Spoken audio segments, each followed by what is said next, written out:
নমস্কার বন্ধুরা, আমার কাহিনীর আরও একটি নতুন ভিডিওতে তোমাদের সকলকে জানাই স্বাগতম। আজও একটা কাজের ভিডিও নিয়ে তোমাদের সামনে হাজির হয়ে গেছি, আর আজকের ভিডিওর গল্পটাই তোমাদের সঙ্গে শেয়ার করতে চলে এসেছি। তো সবাই কিন্তু সঙ্গে থাকবে। যেহেতু অনুষ্ঠানটা দিনের বেলায়, তাই 9টার আগেই আমি পৌঁছে গেছি, আর তাদের রান্নার প্রস্তুতি চলছে, আর সেই মুহূর্তেই আমি হাজির। তাই ওরা একটু ইতস্তত বোধ করলেও আমাকে কিন্তু ঘর রেডি করে দেয় এবং আমার যে ক্লায়েন্ট তাকে কিন্তু সময় মতো পাঠিয়ে দেয়।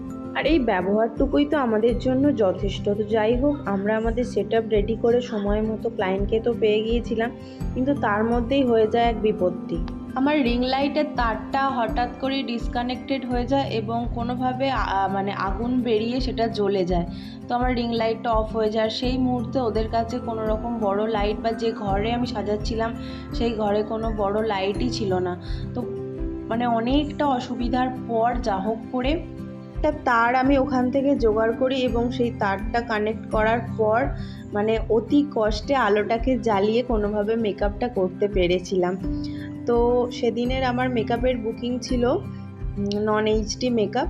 আর যেহেতু দিনের বেলা ওরা চেয়েছিল খুব সাটেল, কিন্তু আবার যেন একটু বোঝা যায় যে মেকআপটা করেছে, তো সেই মতোই আমি আমার ক্লায়েন্টকে সেদিন মেকআপ করেছিলাম।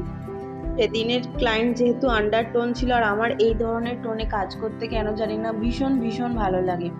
ফেয়ার টোনের থেকেও আন্ডার টোনে কাজ করতে আমার ভীষণ ভালো লাগে। আর কাজ করার শেষে যখন আমার ক্লায়েন্টকে আমি আয়না দেখাই, তারও ভীষণ পছন্দ হয়েছিল। আর এই যে দেখো, হেয়ার স্টাইলটা তো সম্পূর্ণ নর্মালের ওপরেই করেছি, কোনো মেশিন ইউজ করিনি। আর তখনও যেহেতু ফ্লাওয়ারটা এসে পৌঁছায়নি, তাই সেটা সেট করে দিতে পারিনি।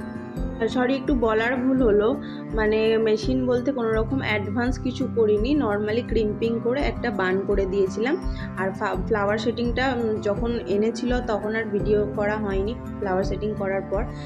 আর এই যে পুচকেটা দাঁড়িয়ে আছে, তারই ছিল সেদিন 5 বছরের জন্মদিন, আর এই অনুষ্ঠানেই তার মা সাজবে বলে আমাকে বুক করে নিয়েছিল। পরে এখান থেকে আমাকে যেতে হবে আর এক জায়গায়, সেখানে 10টার মধ্যে ঢুকতে হবে। সেখানেও রয়েছে অনেকগুলো পার্টি মেকআপ। তো এখানেও এই ক্লায়েন্টকে করার পরও কিন্তু আমি 2-4 জনকে করেছি, কিন্তু আমার এতই তাড়াহুড়ো ছিল, যেহেতু টাইমে পৌঁছানো আমার দায়িত্বের মধ্যে পড়ে, তাই আমি সেগুলোর ক্লিপস নিতে পারিনি। এইটুকুই তোমাদের সঙ্গে শেয়ার করলাম।